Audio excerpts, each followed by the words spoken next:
Ito yung ginagawa ko sa atsal at itlog kapag malakas ang ulan.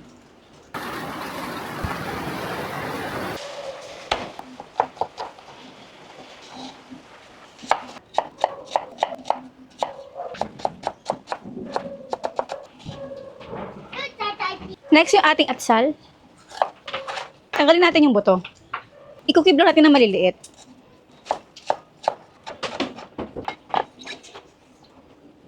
Tapos itong ating sang, tanggalin natin yung pinakaugat. Tapos iwain lang natin ito ng mga 1 inch.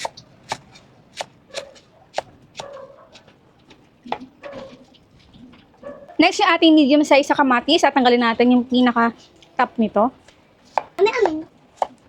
Tapos, ihiwain lang natin ito ng maliliit. Di ba ang sarap maghiwa ng kamatis kapag matalim yung kutsilyo? Nag-enjoy ako. Para naman sa ating itlog, ano na pirasong malaking itlog? Then ating paminta. Ito masarap to, napakaraming paminta talaga. Asin.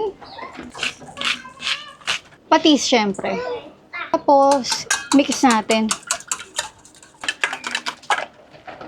At ito ating dahon ng saging, kailangan natin ito punasan.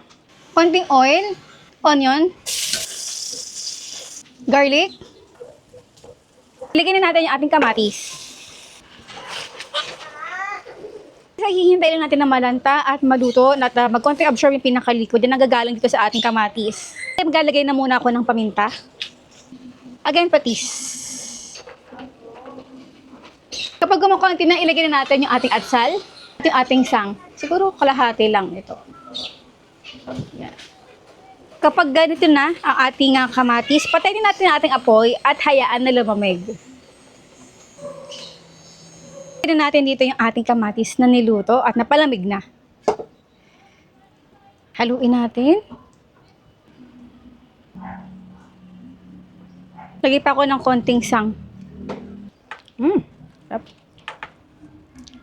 Next, back to pan.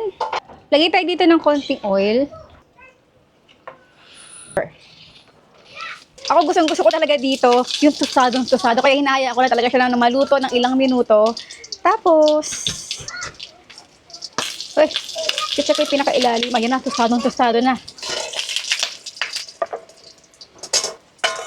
Babaw.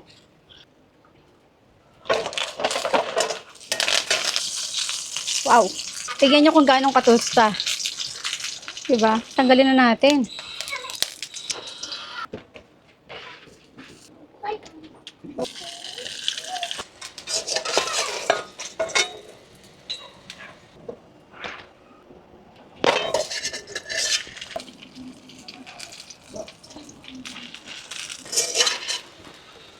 Ganda. Lakatin ko na. Basta ang importante sa pagluto ng torta, kailangan mahina lang yung inyong apoy. Mga medium low heat.